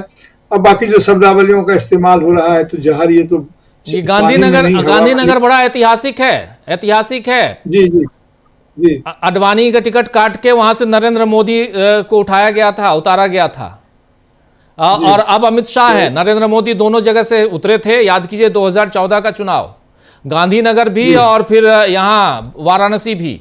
गांधीनगर को उन्होंने बाद में छोड़ दिया, अमित शाह वहां से चुनाव लड़े, जीते, और अमित शाह वहां के सांसद हैं। लेकिन इससे भी बड़ी बात है कि गांधीनगर हो या कोई और नगर हो, ये पहली बात कि इन दोनों महानुभावों का वो गृह राज्य है। कम से कम अपने गृह राज्य में तो स्वच्छ जल दे दें, और वहीं पे हम गांधीनगर में, अहमदाबाद में आप ये कॉमनवेल्थ गेम्स करवाने जा रहे हैं। जी खैर, अपनी बात आगे जी, न सिर्फ इनका गृह राज्य है, बल्कि ये तो गुजरात मॉडल लेकर के आए थे जी, मॉडल देने वाला राज्य पूरे देश में। जी बिल्कुल, पूरे देश। तो अभी तो शुरुआत हुई है, देखिए कि मॉडल में जहर है तो उस जहर का असर है। लेकिन जिस ढंग की ये कोशिश कर रहे हैं, चुनाव को जिस ढंग से इन्होंने जहरीला बनाया है, पूरी चुनाव प्रक्रिया को, उससे लोकतंत्र बीमार हो रहा है, उससे लोकतंत्र पूरी तरह से बीमार हो गया है। और पूरी दुनिया इस बात को देख रही है। वहां पर जो हम लोग वेनेजुएला की जो घटना घटी है, वेनेजुएला की, उसकी हम लोग भर्त्सना करते हैं। भारत सरकार अभी बहुत ही गंभीरता से देख रही है, और देखने के बाद फिर कुछ कहेगी। तो अभी वो गंभीरता से देखे, लेकिन लोग महसूस कर रहे हैं कि भारत सरकार को जितनी गंभीरता से देखे उससे अधिक गंभीरता से लोग भारत सरकार को देख रहे हैं कि भारत सरकार ने ऐसी कठिन घड़ी में कोई वक्त नहीं दिया। वहां पर जो कई आरोप थे, जायज नाजायज अपनी जगह पर है, लेकिन एक आरोप यह भी था कि चुनाव को वहां भी जहरीला बनाया गया था। और वहां जब चुनाव को जहरीला बना दिया गया और अमेरिका को यह मालूम हो गया कि इस तरह की स्थिति यहाँ पर भीतर में है, और तभी अमेरिका ने ऐसा साहस का इस्तेमाल किया कि जाकर के वहां के राष्ट्रपति को धर दबोचा। अपहरण ही तो कर लिया है, सीधी सी बात है। उनका अपहरण करके अपने यहाँ ले आए हैं। चीन और ये तमाम बोल रहे हैं, जो दक्षिण कोरिया के भी जो किंग जोंग है वो बोल रहे हैं कि इन्हें करो, नहीं तो दुश्मनी है, नहीं तो इसका नतीजा भोगना होगा। उधर ईरान का मामला है, इतना बड़ा तेल का भंडार है वेनेजुएला के पास, उस पर उनकी नजर है, और वो बोलते हैं कि वो शासन करेंगे, वो शासन करेंगे वहां, वो उनके निर्देशन में सब कुछ चलेगा। ऐसा लगता है कि वेनेजुएला में राष्ट्रपति शासन लागू कर दिया गया है, और जब चाहेंगे तब ये हमारे ट्रंप महोदय दुनिया के किसी भी देश पर राष्ट्रपति शासन लागू कर देंगे, उनके वो अधिकार हासिल हो गया है। मैं ये कहना चाहता हूं कि भारत में जिस प्रकार से चुनाव को जहरीला बनाया जा रहा है, अंतर्राष्ट्रीय समुदायों के बीच में गलत संदेश जा रहा है।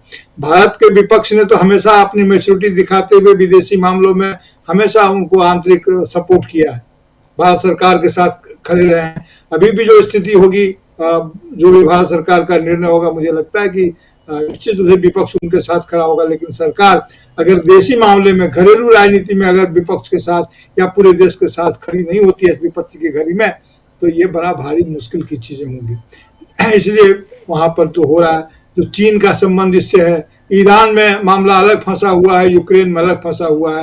ये तेल के खेल की राजनीति कहां से कहां ले जाएगी। विरोध और दुनिया भर में हो रहे हैं, अमेरिका में भी हो रहे हैं, भारत में भी इसका विरोध होना चाहिए था। पता नहीं अभी राजनीतिक पार्टियां क्या सोच रही है। कल से तो भारत में अपनी आंतरिक समस्याओं पर भी बातचीत होगी, कल से शायद 5 तारीख है, तो कल ही से मनरेगा पर भी यहाँ पर बातचीत होगी अपने यहाँ भारत में, कांग्रेस पार्टी का जो कार्यक्रम है। कुल मिलाकर वातावरण ऐसा बन गया है कि जो हवा को जो जहरीला जिसकी बात आप कह रहे हैं वो कह रहे हैं। और बांग्लादेश की जो घटना घटी है, जिस ढंग से क्रिकेट से इन्होंने दबाव डाल करके, अब ऐसा लगता है कि पता नहीं ये सरकार जो है सो फांसीवादी ताकतों के दबाव में आ गई, फ्रिंज एलिमेंट के दबाव में आ गई, या खुद ही फांसीवादी है। ऐसा लगता है कि खुद ही किसी के दबाव में नहीं आई, ये खुद ही फांसीवादी आचरण कर रही है और पूरे देश को दबाव में ले रही है। अब जानते हैं कि हमारे पड़ोसी देश के साथ रिश्ते खत्म हो गए, खराब हो रहे हैं। बांग्लादेश हमारा दुश्मन नहीं है, हमने बांग्लादेश को दुश्मन बनाया।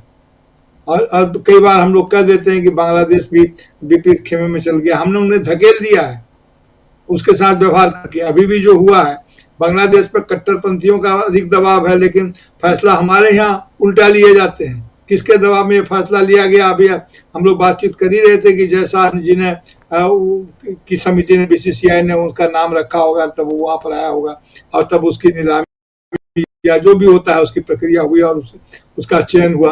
और आज आप उसे हटाने की बात करें, अब अलग से कह दिया कि T20 हम नहीं खेलेंगे। अगर ऐसी बात हो जाती है तो कल को पूरी दुनिया खेल के मैदान में भी आपको बहिष्कृत कर देगी, और तब आपका क्या हुआ? खेल तो एक माध्यम है, एक रिश्ते बनाने के लिए, वातावरण को सही और सुलूक करने के लिए। और ये समझते हैं कि इसका पश्चिम बंगाल में उनको राजनीतिक लाभ होगा। अभी तो चुनाव केंद्रित सब कुछ करते हैं, तो पूरा असर होगा पश्चिम बंगाल की राजनीति पर। इसका कोई अच्छा असर नहीं होने जा रहा है, क्योंकि पश्चिम बंगाल के लोग इसे भी थोड़े से हिंदू अब उस तरह से नहीं सोचते जैसा वो सोचते हैं देश के मामले को लेकर को। तो बिल्कुल जी प्रफुल्ल जी, आपका वीडियो डाउन हो रहा, माफी चाहूंगा, मैं रोक रहा हूं आपको, लेकिन बहुत इंपॉर्टेंट बातें जो आप रख रहे थे, बहुत महत्वपूर्ण बातें यहाँ रख रहे थे, और आगे भी चर्चा जारी रखते हैं। जरा जल्दी से आता हूं अमलेंदु जी आपके पास। अमलेंदु जी, बहुत कुछ है, देश और दुनिया दोनों जगह, दुनिया में अभी हाहाकार मचा हुआ है। आधी दुनिया ने इस पूरे मसले को, वेनेजुएला के मसले पे आधी दुनिया ने इसकी भर्त्सना की है, लेकिन भारत ने भर्त्सना नहीं की है। भारत ने 3 शब्दों में, 3 लाइन में अपनी बात रखती है। पहली बात, भारत का कहना है कि वेनेजुएला में हालिया घटनाक्रम गहरी चिंता का विषय है। हम वहां की बदलती स्थिति पर करीबी से नजर रखे हुए हैं। बस भारत वेनेजुएला के लोगों की सुरक्षा और उनकी भलाई के लिए अपने समर्थन को फिर से दोहराता है। हम सभी संबंधित पक्षों से अपील करते हैं कि मुद्दों का समाधान बातचीत के जरिए शांतिपूर्ण तरीके से किया जाए ताकि क्षेत्र में शांति और स्थिरता बनी रहे। अमेरिका से हम कुछ नहीं कहेंगे, हमारी हिम्मत नहीं है कहने की। और यहां पर तकलीफ है जब विदेश का मामला है और उसमें अगर भारत की विदेश नीति में गड़बड़ियां दिखाई देती हैं तो हम जैसे पत्रकारों को बोलना पड़ता है।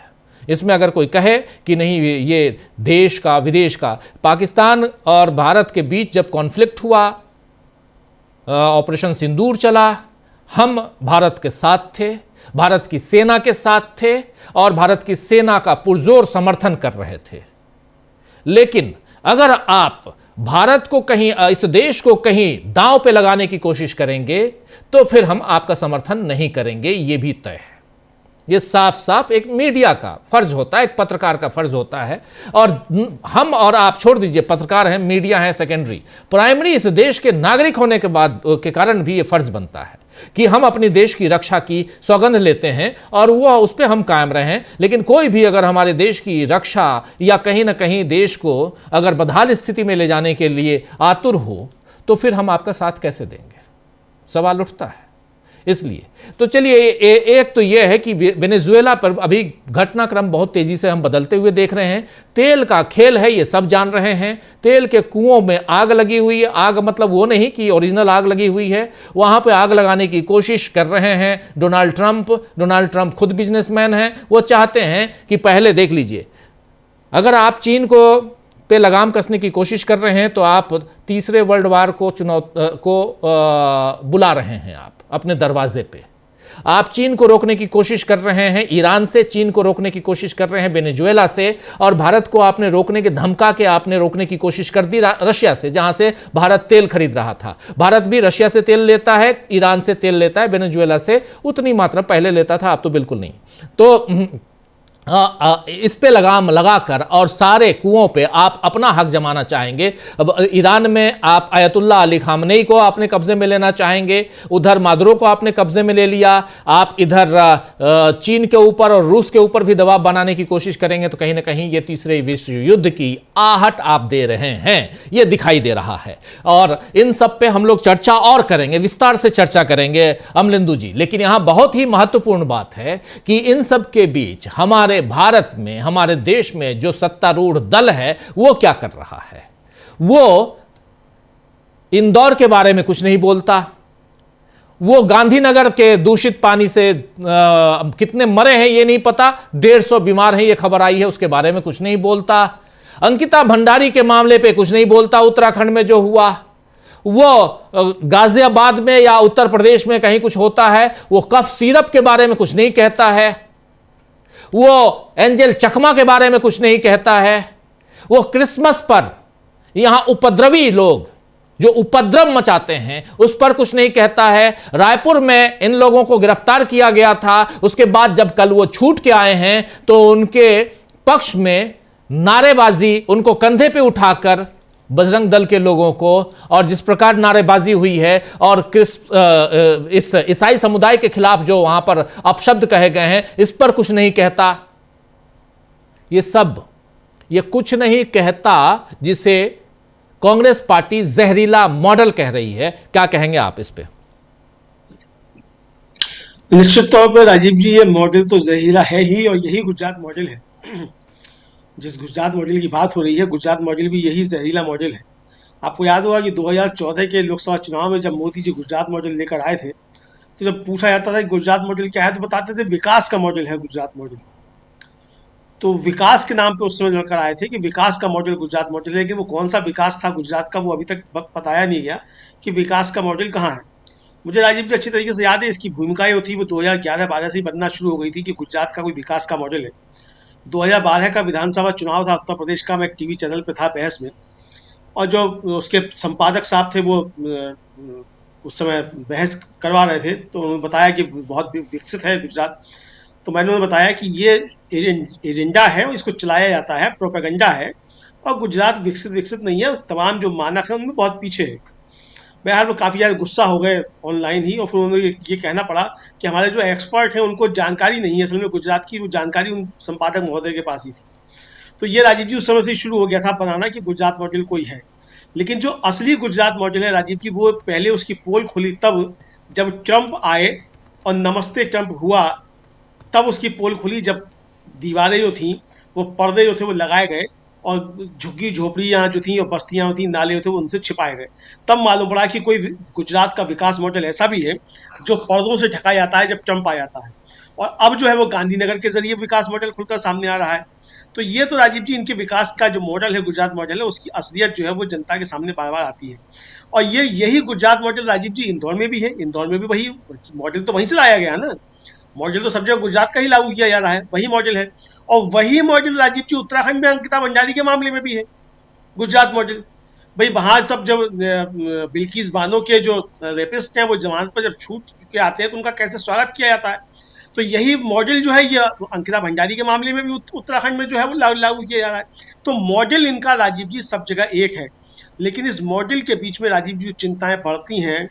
वो देश में तो खैर चिंता है ही कि देश में लोकतंत्र रहेगा कि नहीं रहेगा, लोकतंत्र रहेगा तो किस हालत में रहेगा, कैसा लोकतंत्र रहेगा। लेकिन दुनियावी स्तर पर भी राजीव जी लोकतंत्र को जो खतरे पैदा हो रहे हैं वो भी काफ़ी ज़्यादा गंभीर चिंता का विषय है। उस पर भारत सरकार को एक सख्त स्टैंड लेना चाहिए था। हम देख रहे हैं राजीव जी कि कल जो था वो हमारा जो विदेश मंत्रालय है उसने एक एडवाइजरी जारी कर दी अपने नागरिकों के लिए जो वेनेजुएला में हैं कि भाई आप सुरक्षित रहिए, घरों से मत निकलिए, और फलां फलां और मेल पे संपर्क कीजिए और इस पर कीजिए। और आज अभी 4 या 5 घंटे पहले एक जो है ये बयान जारी किया गया जो आपने बताया, उसमें भी कहा गया है कि हम वहाँ की बदलती परिस्थितियों पर नज़र रखे हुए हैं। भाई नज़र रखकर आप क्या करेंगे, कौन सी बदलती परिस्थितियाँ हैं? एक संप्रभु राष्ट्र का चुना हुआ राष्ट्रपति जो है उसको दूसरी देश की सेना आए और उसके घर से उठाकर ले जाए, तो ये कौन सा जो है बदलती परिस्थितियां जिस पर नजर रखी जा रही है?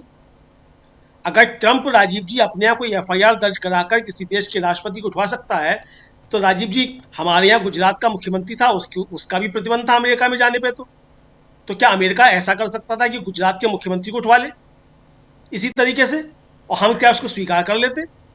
तो ये बहुत गंभीर चिंता का विषय है कि जिस तरीके से ट्रंप साहब की दादागिरी जो है, दादागिरी अमेरिका पहले भी करता था, लेकिन इस तरीके की दादागिरी जो अब तो खुलकर जो है दादागिरी सामने है, और उनके जो सांसद महोदय हैं, अमेरिकी सांसद सीनेटर जो हैं, वो खुलकर कह रहे हैं कि हमने पूरी दुनिया को संदेश दे दिया है कि अमेरिका के लिए जो चुनौती बनेगा उसके साथ हम यही करेंगे।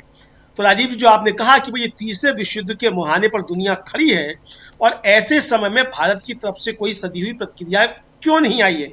हमने अभी तक इसकी निंदा क्यों नहीं की? रूस और चीन जो है वो साफ तौर पर इसकी कड़ी शब्दों में निंदा कर रहे हैं, क्यूबा ने इसकी निंदा की है, आधी दुनिया इसकी मजम्मत कर चुकी है, लेकिन हमारी सरकार जो है राजीव जी इस मसले पर खामोश है। आखिर प्रधानमंत्री नरेंद्र मोदी के श्री मुख से एक शब्द क्यों नहीं निकला है? सवाल तो ये भी उठता है। और जो हमारा विदेश मंत्रालय है वो एक 2 लाइन की विज्ञप्ति जारी कर देता है कि हम वहाँ की परिस्थितियों पर नजर रखे हुए हैं। आखिर भारत सरकार की तरफ से इस तरीके का कोई वक्तव्य क्यों नहीं आया कि हमारा स्टैंड इस समय क्या है? अगर यूएन चार्टर का उल्लंघन हो रहा है और इस तरीके से किया जा रहा है, तो इस पर क्या हम यूएन के सदस्य नहीं हैं? भारत जब ये बार बार बात करता है कि साहब हमको भी सुरक्षा परिषद का सदस्य बनाया जाए, तो सुरक्षा परिषद का सदस्य बनने के लिए क्या ये सही मौका नहीं है कि हम अपनी आवाज़ उठाएं कि अब ट्रंप गलत कर रहा है? और अगर इस तरीके की चीज़ें होंगी तो दुनिया तीसरे विश्व युद्ध के मुहाने में पहुंच जाएगी। दूसरी बात राजीव जी, जो वेनेजुएला के साथ परिस्थितियाँ हैं वो भारत के साथ परिस्थितियाँ क्या नहीं है लगभग मिलती जुलती?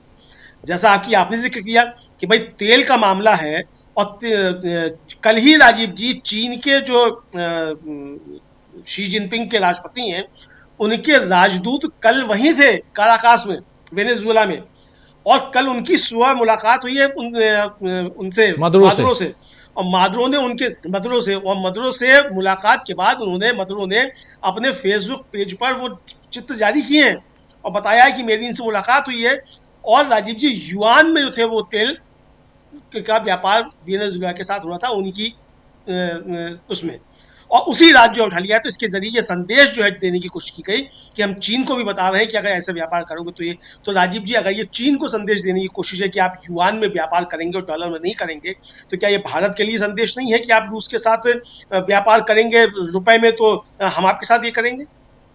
तो हमारी प्रतिक्रिया क्यों नहीं आनी चाहिए? लेकिन राजीव जी यहाँ निराश जो है विपक्ष भी कर रहा है, और विपक्ष इसलिए निराश कर रहा है कि जयराम रमेश 2.5 लाइन का एक वक्तव्य जो है ट्विटर पर डाल देते हैं, कांग्रेस के ट्विटर हैंडल पर वो वक्तव्य भी नहीं है, राहुल गांधी और मल्लिकार्जुन खड़गे की तब से इस पर अब तक कोई प्रतिक्रिया क्यों नहीं आई, ये भी सवाल उठते हैं राजीव जी।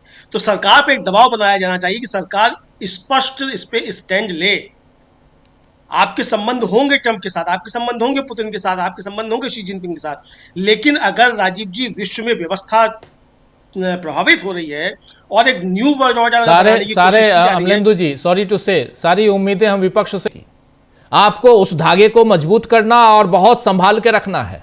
और उसमें राहुल गांधी जाके विदेश में अभी गए हुए थे, बर्लिन में उन्होंने भाषण दिया, यहां पर आग लग जाती है, और कुछ भी बोलते हैं यहां आग लग जाती है हिंदुस्तान में। बीजेपी का जो सो कॉल्ड, जयशंकर जी के शब्दों को उधार लूं तो कनफुकुआ तंत्र जो है वो यहां पर राहुल गांधी की ऐसी तैसी करके रख देता है। यही कहेंगे ना जयशंकर जी, क्योंकि वो बिल्कुल ही चाहता है कि किसी ढंग से विपक्ष को हमेशा निगेटिव रूप से प्रचारित कर सामने रखा जाए, ताकि हमारी जो निगेटिव बातें हैं वो सामने ना आए।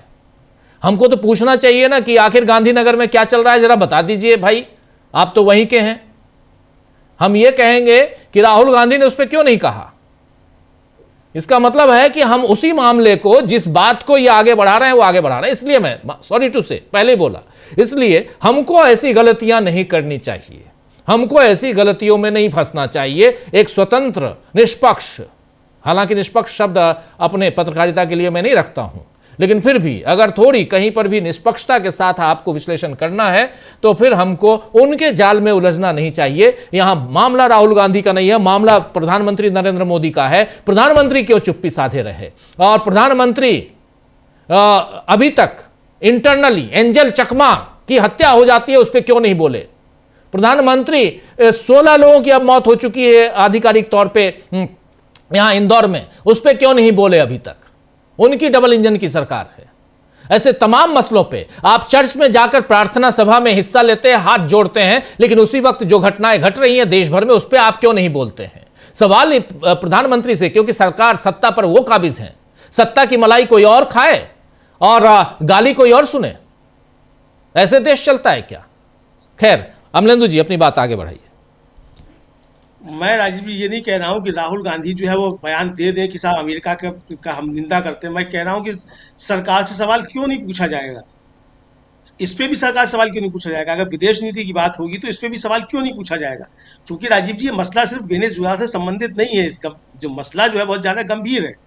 आप एक देश के राष्ट्रपति को, संप्रभु देश के राष्ट्रपति को आप उठाकर इस तरीके से ले जाते हैं, तो इस पर बात क्यों नहीं होनी चाहिए। सरकार हमारी खामोश क्यों है, और सरकार अगर खामोश है तो विपक्ष उस सरकार से सवाल क्यों नहीं पूछा भाई आपका स्टैंड क्या है।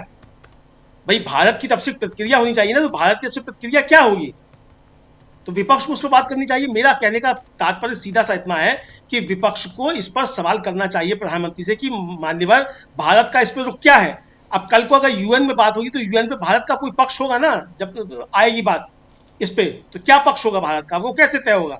अकेले मोदी जी तय कर लेंगे क्या कि मोदी उनकी दोस्ती है ट्रंप साहब से, तो जाके वो वोट कर देंगे वहां। भाई देश को आपको विश्वास में लेना पड़ेगा ना, विदेश नीति आपकी अकेले की तो है नहीं। तो इसलिए मेरा कहना है कि विपक्ष को प्रधानमंत्री से सवाल करना चाहिए कि आपकी इस मसले पर भी खामोशी क्यों है, और इस मसले पर भारत का रुख क्या है, स्पष्ट कीजिए, हम आपके साथ हैं।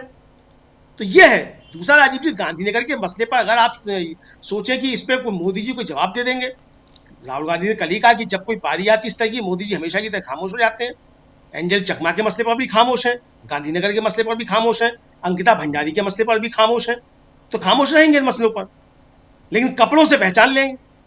तो जो कपड़ों से पहचानने की राजनीति है राजीव जी, असल में भरोसा उसी पर है कि कपड़ों से पहचान लिया जाएगा तो इंदौर भी होगा, तो गांधीनगर भी होगा, और अंकिता भंडारी वाले मसले भी होंगे, क्योंकि आपको भरोसा इस पर है कि आप तो कपड़ों से पहचान लेते हैं। जी जी जी बिल्कुल।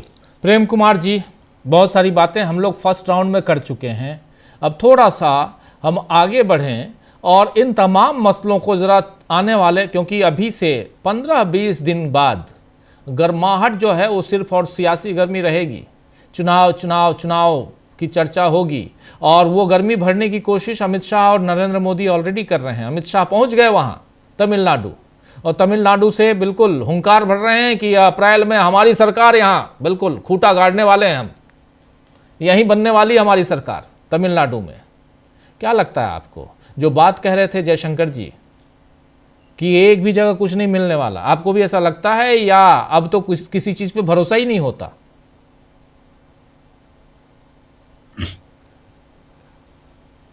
अब भी बची हुई हैं, उम्मीद बची हुई है। जम्मू कश्मीर में बीजेपी रिजल्ट नहीं ले आ पाती है, जम्मू में ले आती है, कश्मीर में नहीं ला पाती है, इतनी तक तो बची हुई है। केरल में नहीं ला पाती है, तमिलनाडु में भी ये दावा जो है दुस्साहस है, क्योंकि दिखता नहीं है लेकिन दुस्साहस बीजेपी करती है और उसी में जहां संभव है वो कर पाती है। जैसे तमिलनाडु में तो उनको अच्छा सहयोगी भी नहीं मिल रहा है जो कि चुनाव जिता सके, लेकिन जिस दिन सहयोगी मिल जाएगा या सहयोगी बन जाएगा, क्योंकि वहाँ डीएमके और कांग्रेस के अलायंस के आगे कोई विपक्ष अभी खड़ा भी नहीं है, नया स्टार आया है सिनेमा का, वो प्रतिपक्ष बनने की कोशिश में है। एआईएडीएमके तो अपना मतलब इतना विश्वसनीयता खो चुका है, बीजेपी से साथ लेकर के चुनाव लड़ने में भी उनको दिक्कत होती है, बीजेपी इतनी अछूत किस्म से वहां बनी हुई है। तो ये सारी चीजें बताती हैं कि भाई मशीन भी कितनी बेईमानी करेगा, चुनाव आयोग भी कितना समर्थन करेगा, वोट चोरी भी भाई वही तो चोरी करेगा जहां चोरी की संभावना रहेगी। तो यहाँ पर थोड़ी उम्मीद दिखती है, जगती है। एक बात मैं कहूं, क्योंकि वापस से उस विषय पर ही थोड़ा जाने का मन हो रहा है जी। अभी आईपीएल का बांग्लादेश की टीम का ऐलान हुआ है कुछ घंटों पहले, तो लिटन दास को कप्तान बनाया गया है, यानी एक हिंदू को कप्तानी सौंपी गई है। तो ये भी एक बड़ी बात है एक ऐसे समय में जबकि भारत में बांग्लादेशी प्लेयर को आईपीएल से हटाया गया, तो वहाँ जो आईपीएल का वर्ल्ड कप का जो टीम बनी है उसमें बांग्लादेश ने एक हिंदू को कप्तान बनाया है। अब इसी में ये बात भी हमें ध्यान में आती है, कोई देश मजबूत कैसे कहलाता है। T20 वर्ल्ड कप की बात कर रहे हैं आप? हाँ, T20 वर्ल्ड कप, क्षमा कीजिए गलत मैंने बोल दिया, आईपीएल का वर्ल्ड कप नहीं हो सकता, T20 वर्ल्ड कप जी। तो मैं ये कह रहा हूँ एक राष्ट्र मजबूत राष्ट्र है, इसको दिखाने का एक तरीका होता है। हम इसमें हमेशा फेल रहे हैं, मोदी सरकार में, मोदी रिजीम में। भाई चाइना ने जब गलवान किया तो हमारा रिएक्शन क्या रहा? न कोई घर में घुसा है, न घर में घुसा हुआ है। हमारा रिएक्शन क्या रहा कि हमने 29 चाइनीज ऐप पर बैन लगा दिया। यही है, बांग्लादेश में हिंदुओं पर अत्याचार हुए, इसका डंका पीटा गया हिंदुस्तान में, तो सरकार के रूप में प्रतिक्रिया क्या रही? अगर चुप रहते तो हम मान लेते, दुनिया जान लेती कि भाई बांग्लादेश के अंदरूनी मामलों में भारत हस्तक्षेप शायद नहीं करना चाहता है। लेकिन भारत ने किया भी तो क्या किया और बोला भी तो क्या बोला। भाई आईपीएल से एक खिलाड़ी को हटा दिए, हिंदुओं की रक्षा के लिए इतना बड़ा कदम उठा दिया। चाइनीज ने अटैक किया तो चाइनीज ऐप पर बैन लगा दिया। अब बांग्लादेश में हिंदुओं की पर जुल्म हुआ तो आईपीएल से बांग्लादेश के एक खिलाड़ी को हटा दिए। इतना बड़ा रिएक्शन जो दिखा रहे हैं, यहां हमारी ताकत का पता चल रहा है। हमारी सरकार नाकाम और हिंदुस्तान की ताकत को बिल्कुल जमींदोज करने पर तुली हुई है, नाक कटाने पर तुली हुई है, यह दिख रहा है। भाई आज वेनेजुएला को के शासक को उठाकर अमेरिका ले जा रहा है, डोनाल्ड ट्रंप ले जा रहा है, तो अलोकतांत्रिक और गलत होते हुए भी वहां शक्ति दिखती है, ताकत दिखती है कि डोनाल्ड ट्रंप ताकत दिखा रहा है। तो लेकिन हम इसको सही नहीं मानते, इसको वो आरएसएस वाले सही मानते हैं, वो ताकत से दिखाने वाले लोग हैं। शायद इसीलिए एस जयशंकर बोलते हैं कि चाइना को हम कैसे जवाब दे सकते हैं, वो तो बहुत ताकतवर देश है। तो ये ताकत को मानने वाले लोग झुकते भी चरण में उतनी ही जल्दी है और चढ़ते भी बहुत जल्दी है। कमजोर पर चढ़ जाएंगे और मजबूत के सामने झुक जाएंगे। ये ताकत को सर्वोपरि मानने वालों का यही स्वभाव होता है, आरएसएस बीजेपी वालों का यही स्वभाव है। इसीलिए बहुत लोग कहते हैं कि ये लोग बहुत डरपोक लोग हैं, तो जब जब जरूरत पड़ी है ये लोग डरपोक ही साबित हुए हैं। तो उनकी विदेश नीति में भी ये लचीलापन तो थोड़ा बोलचाल की भाषा है, ये डरपोकपन जो है ना वो दिखता है। जब से हिंदुस्तान की सरकार बीजेपी आरएसएस के हाथों में आई है, ये डरपोकपन विदेश नीति में चढ़कर बोलता है। अब घरेलू पॉलिटिक्स में देखिए, घरेलू पॉलिटिक्स में ये किसको हराते हैं, यहां भी ताकत दिखती है।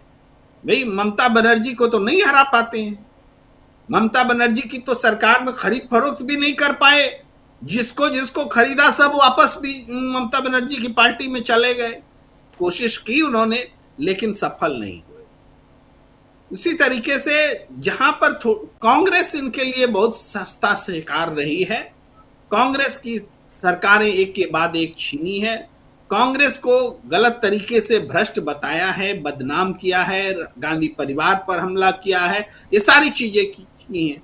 चूंकि देश की राजनीति में बीजेपी के अलावा भी कुछ क्षेत्रीय पार्टियां हैं और पार्टियां हैं जिनका कांग्रेस से राजनीतिक वैमनस्य रहा है, तो कांग्रेस बहुत जल्दी वल्चर होती उनके सामने एक चारागाह के तौर पर रही है और उसमें वो सक्सेसफुल रही है। लेकिन कांग्रेस में रिवाइव होने की भी वैसी ही क्षमता है जैसे एक डेमोक्रेसी या डेमोक्रेटिक कंट्री में होती है। भाई इतनी बार अगर बीजेपी हार जाती तो क्या जिंदा बचती क्या? इतना चुनाव अगर बीजेपी हारती तो जिंदा बचती? भाई जनसंघ का नाम मिट गया, हिंदू महासभा कहाँ है पता ही नहीं है। तो आरएसएस आज इतना शक्तिशाली बना है, जब सत्ता आ गई तब सत्ता के दम पर उसका संगठन फैला है। भाई इससे पहले तो छुप करके वो अन्ना आंदोलन करती थी। आरएसएस ने कभी कोई आंदोलन किया क्या? हिम्मत ही नहीं है, डरपोक लोग हैं। ये अन्ना को खड़ा करके पीछे से छुप के आंदोलन करते हैं। आज जब सत्ता मिल जाती है तो बड़े बड़े ज्ञान देने के लिए आ जाते हैं, दुनिया का सबसे बड़ा संगठन। अरे संगठन में खुल करके आज तक मेंबरशिप का तरीका तक नहीं घोषित किया, संविधान तक घोषित नहीं किया, छुप करके काम करने वाले लोग हैं। आरएसएस का कोई संविधान देखा क्या हमने? मेंबरशिप का कोई तरीका देखा क्या हमने? आज तक नहीं देखा, 100 साल हो गए। तो ये डरपोक किस्म के लोग हैं, छुप करके ही काम करते रहे हैं। तो ये जो पॉलिटिक्स है, लेकिन ये डरपोक किस्म के लोग शातिर भी उतने ही हैं जी। इनका शातिराना जो तरीका है, राजनीति में जो छौंक है शातिरपने का, और वो उस वजह से दिक्कत हो रही कि पूरा फिजा जो है दूषित हो गया है। पॉलिटिकल फिजा भी दूषित हो गया है, नेचुरल फिजा भी दूषित हो गया है। भाई हेल्थ डिजास्टर्स जो बोलते हैं, जो स्वास्थ्य के लिए हानिकारक, वो नेचुरल रूप में भी है और राजनीतिक रूप में भी हानिकारक स्थितियां पैदा हो गई हैं। सबका हेल्थ जो है पॉलिटिकल पार्टीज का खराब कर दिया है। जितनी संवैधानिक संस्थाएं हैं उन सब का हेल्थ खराब कर दिया है, उसमें पता नहीं क्या क्या मिश्रण कर दिया है। ये सारी चीजें हैं, ये इस वजह से ये लंबा फेज चल रहा है जिसमें संघर्ष करना मुश्किल हो रहा है। लेकिन हम जानते हैं कि हमारे में इम्यूनिटी है, हमारी देश की जनता में इम्यूनिटी है कि ऐसे डिजास्टरस वायरस जो हैं, जो हमें संक्रमित कर रहे हैं, उससे वो लड़ेंगे और फिर से देश में एक रिवाइवल होगा, पॉलिटिक्स का रिवाइवल होगा और तमाम चीजों का रिवाइवल। जी बिल्कुल बिल्कुल। प्रशांत जी कैसे देखा जाए? प्रशांत जी देखिए, पहली बात तो राजीव जी, देश में कहीं भी आप इंदौर से लेके दिल्ली तक देखेंगे, चाहे रायपुर देखें, आप उत्तराखंड देखें, छत्तीसगढ़ देखें, अराजकता का माहौल है। और ये पूरी अराजकता, मतलब मैंने पहले नहीं देखा कभी ऐसा कि विदेश नीति गुर्गे और उचक्के तय करें, कौन खिलाड़ी किस कंट्री का कहाँ खेलेगा, किसके साथ खेलेगा। उसका नतीजा क्या हो रहा है कि 1971 में जिस पूर्वी पाकिस्तान को काट कर हमने बांग्लादेश बनाया भारत ने, और बांग्लादेश से जो है वो संबंध भी ठीक रहे, तो हमने अपना एक ईस्टर्न बॉर्डर सिक्योर कर लिया था, वहां कोई दिक्कत नहीं थी, उसको सिक्योर कर लिया था।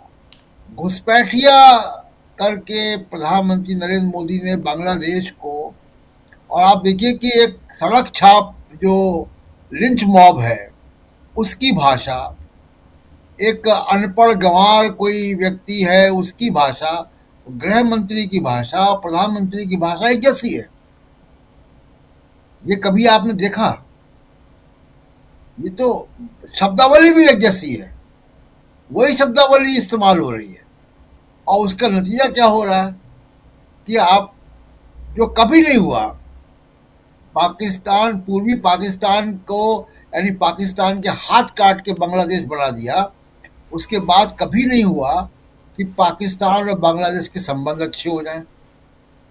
आज जब हम आप यहाँ बात कर रहे हैं तो पाकिस्तान, वो बांग्लादेश एयरफोर्स चीफ पाकिस्तान में है, कराची और ढाका की डायरेक्ट फ्लाइट चालू हो रही है। अब पाकिस्तान सीधे तौर पे बांग्लादेश में है, उनकी समर्थित सरकार भी है, तब आप कर लीजिए। अभी तो गरीब रिक्शा चलाने वाले, काम ढूंढने वाले लोग घुसपैठिए के तौर पे आते थे, वहां से लश्कर-ए-तैयबा आएगा।